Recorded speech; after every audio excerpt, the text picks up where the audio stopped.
Well, Jake, it was a week of surprises as the playoffs began. Here we are at the show to tell you all about it, talk about last week, prognosticate about this week, but boy, there are two surprising results that must be discussed right off the bat. Yeah, Roma.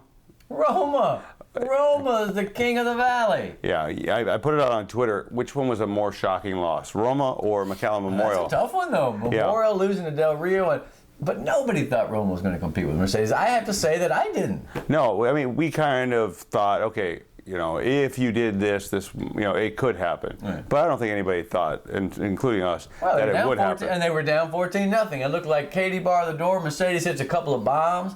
And then what? They didn't score again until late. They went to overtime. And I'll tell you, the kid that amazed me was Robert Garza. Is that his name? Yeah. Yeah, the quarterback. 15. I mean, look at the highlights. That guy picked a great time to be an instant hero, man. He was running wild.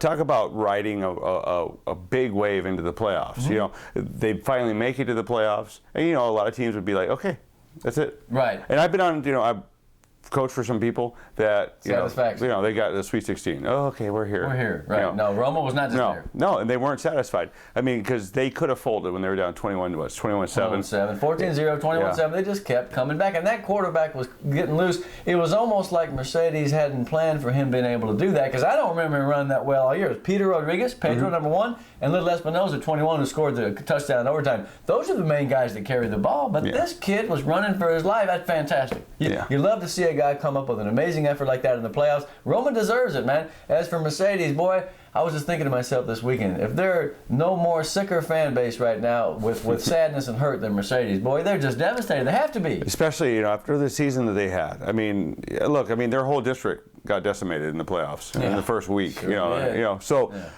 that whole district it was shocked. But more importantly, Mercedes, because I don't think anybody thought Press and company would have that kind of game. No. But you know what? We did see markers along the way. We saw them not being able to play defense. 4 quarters. Yeah.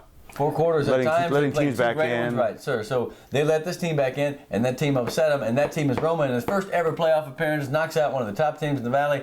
If you're looking for a Coach of the Year candidate, well, I got one here for you. Max has got it. Oh, man. Yeah. But also Memorial. If you look at Memorial, we talked about their defense stepping up, and then they allowed how many yards? About 400, yeah. Del Rio threw for 234. Now, this is a team that was 5-4-1, hadn't scored much all year, averaging about 15 a game, and they got 34 on Memorial. You could have knocked me over with a feather when I heard that score. I kept thinking it was wrong. Yeah. Of course, Memorial led 20-12. They just didn't finish. Yeah, and I think at the beginning of this, of just looking at these games, we didn't think McAllen Memorial was going to be the McAllen school that lost. That was going to be a rout, man. Yeah. That was going to be a rout. And again, like the Mercedes guys, don't you know that they're sick to their stomach still to this very moment? That is hard to explain. And you know what? The problem is you don't get another chance. That's why the playoffs are crazy, guys, because you lose that one game, adios, you're out, man. Yeah. Out. Yeah, you can be the hottest team in the world and a bad night, and that's it. And that is a warning to all the teams that are left. Now, it was a week of surprises. Those are the two biggest. A week of sweeps, we mentioned. 32-5A was a murderer's row, the best district, this and that. Well, they took the gas big time, 0-4 against 31-5A. Surprising, yes. Yes, I thought that Donna had a really good chance of beating Vets, and Vets played hard. They played tough. They played inspired football. Yeah, well, they led 17-0 and they held on. We'll talk about them quite a bit. I would have thought maybe a split, and certainly if it's going to be 1-3, I would have thought it wasn't going to be Roma. Right. Yeah, exactly. So that's amazing. Yeah. Sweep also, as we predicted.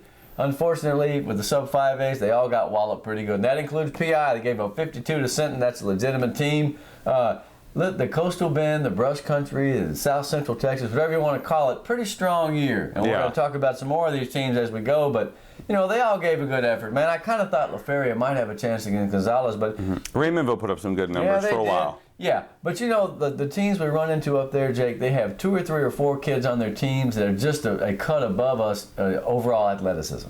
And so if those kids play well, it's like we said, remember Madison against Harlingen and Sharyland in the past, if they're really good kids, play really well, you're not going to beat them. Yeah. And that's the case in all these games. Man, Cuero had a kid rush for 300 and something yards. Man, 272 at the half. You're not going to beat a team when they do. That guy's 6'3". He's probably going to Nebraska or somewhere. I hated to see it, but you know what? We'll be back next year, period. I mean, you know, I'm not making no excuses. They beat us fair and square, but there will be a next year. I can guarantee you that. Yeah. Now, let's talk. Not guarantee this. I mean, you know, the world could end with a cyclone or something. Well, let's talk about the teams that did win. Yeah, quit being negative on here, Jake. Yeah. What's wrong with you? Let's talk about the teams that did win. McAllen. I think we thought if any of the McAllen schools, they were probably going to lose That's to right. Alexander. They started out the party on a Thursday playing that tough, tricky Alexander team. I don't know where to begin. I'm going to make 2 points right off the bat. One, the kid that kicked a 44-yard field goal, Adrian Rodriguez, where did he come from? They barely knew his name. Well, they know his name now. So 18-14, his field goal put him ahead in the final minutes. They got a safety. 2, everybody that's been saying, why did McAllen throw more? Well, they did. And Hover completed 18 balls, 223, 3 touchdowns. Ryan Puente had a big game. They're clicking, man. They played well against Alexander. You think they were sandbagging for a while? Like let's not pass. Let's not pass. Let's just wait, and then spring it. I knew Coach Brewer again because he's an old-fashioned, good old boy coach. All right, and so they'll always tell you like Alex Leal, these guys. Oh no, man, it's going to be tough. We're just hoping to stay on the field with him. No, my kid's hurt. He's not going to play. Hover. That's why he's on my list, guys. That's why Fred Hover's on my list because he had a phenomenal game when they needed it, and he won the game for them. And I'm not saying just him alone, but you know Ricky Rodriguez. They chose to take away Ricky. Yeah. Because he had 20 yards on 19 carries or some such. I mean, they shut him down. Yeah. But they couldn't shut down Fred. Now, what is Rivetta going to choose? Well, here's the thing. Rivetta put up some points. Oh, did they ever? Yeah. Lord, they needed every one of them. 49-42. Yeah. They put up points. It was gunslingers on both sides. I mean, we're talking about just let's just get after Raiders it. versus Raiders. They just started firing away at each other. Now, Rivetta got up big. PSA North came back. They came back a couple of times. In fact, in the last 2 minutes, they tied the ball game. Joey Torres, 254 yards. What a horse. That's another instant hero. But what happened? Danny Elizondo, who was playing his way on to a lot of All-Valley teams, he brought him back. Now, but it wasn't Rubio. And it wasn't even Sammy Uribe, who had a great game, 3 for 102. It was Ogie Martinez, O-G-G-Y. Is it Ogie, whatever it was, he won the game with him with a touchdown pass and 40 seconds to go, and 49-42, Rivetta moves on to the rematch. Yeah. Division II we're talking about. And if you remember last year, Jaquil Evans for Rivetta ran wild in the first half of the game with McAllen. 33-21? Yeah. Yeah, and McAllen was a team that everybody thought, okay, they're going to beat the hell out of these guys. Yeah, they weren't unbeaten. They had one loss, right? Yeah. Or were they unbeaten? I can't remember. No, they were one of the best teams in the valley. Yeah. Absolutely, all year long. And boy, that loss was a surprise. There's a lot of kids left over from both those teams. Mm-hmm. And people say, well, how much does it matter? A little bit. Yeah. It depends on what kind of psychology you want to play. Show the film the first day, Saturday. See these guys? See them beating your butts in by district last year? Now let's go work out. Yeah. They go nuts. Yeah, and it's different this year. Last year the game was over there. This year it's over here. So it's going to be a different beast. What's not different is that Rivetta had come screaming out of nowhere in the second half of the season to play amazing football. Their defense is fast, but not that big. McAllen's got that big offensive line. It's not the great offensive lines of old, I don't think, but they've still got some pretty good kids, and they're big. So I expect McAllen to try and reestablish the run, pass when they get the chance, and just hope that they can score enough to stay with Rivetta, because those guys are scoring bananas points. Yeah, and they're going to have to put out more corners and safeties than they're probably going to want to do, because Rivetta. Remember what Rivetta did earlier in the year? Who was it? Edinburgh North. 2-minute drill. And they went spread. And from what I'm hearing is that it's the same thing. What they did during that game is now it's been consistent the last. Just like playing ball. They're not really worried about this and that, but they're playing. And they ball. have a tight end. They do have a great tight end. They got plenty of receivers. Their line's not enormous, but they have a little scat back, running back. Yeah. So I don't want to go against Tom Chavez. Yeah. So you're thinking, who's the favorite in this game? I think McAllen has to be. Okay. I think body of work. Yeah, body of work. Because Rivetta was 0-5. Now here's the question, Jake. If a team is 0-5 and then they become 5-5 or 6-5 now, there was still half the season when they weren't that good. Yeah. So what happened? I mean, was it like this magical transformation, or are they? Sometimes you say, and I'm not talking about Rivetta maybe, that they're playing over their heads right now. Well, you can say the same for Roma and a couple other schools. Are they playing over their heads? I spoke to a coach over there, and they said that they just open it up. They said, you know what, we got all these athletes, let's let them go. That's pretty smart sometimes. Yeah, I mean, it can backfire on you. But we've seen it before, where coaches, have been like, you know what the hell. Just let them. If I do it my way, we're going to lose. Let's let the kids play the way they Call they it the, think they Vince, can the play. Vince Young theory, right? Yeah. Because if you got a guy who's good enough, like Danny Elizondo, he's good enough. Yeah, I mean, the give guy's him a magic, script. man. Give him a script to play from. Yeah. And you know, he can change the plays at the line as he sees fit. But I mean, if he's smart enough, let him go. Yeah. I mean, you know, let them play. You know. And the thing about it is that he can run and pass. And so can Fred Hover. Both quarterbacks are coming off an amazing by-district performance. Who will be the one to repeat it in the area? And my other question is, what will each team, we kind of been talking about it, what will each team do? What will each team try to take away?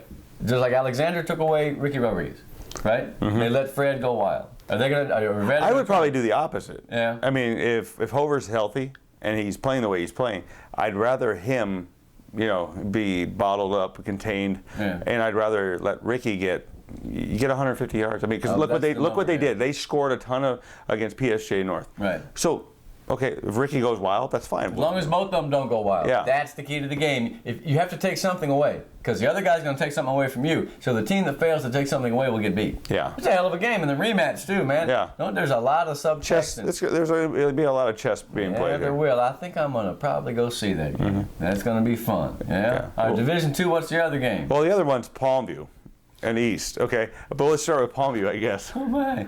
Palmview threw a touchdown pass. This just in, the second of the year. Andrew Puente, he's going to have to throw another one, and maybe two.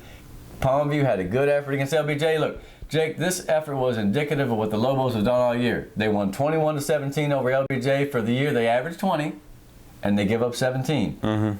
The pace, again, like we're talking about pacing the Bears, or veiling the Bears, the pace will be key here. Can Palmview score enough to keep up with East? They got 430 points this year. 424. Yeah, and this weekend they were down 14-0 to San Benito. And then they just said, hey, you know, should we start playing? Dump truck.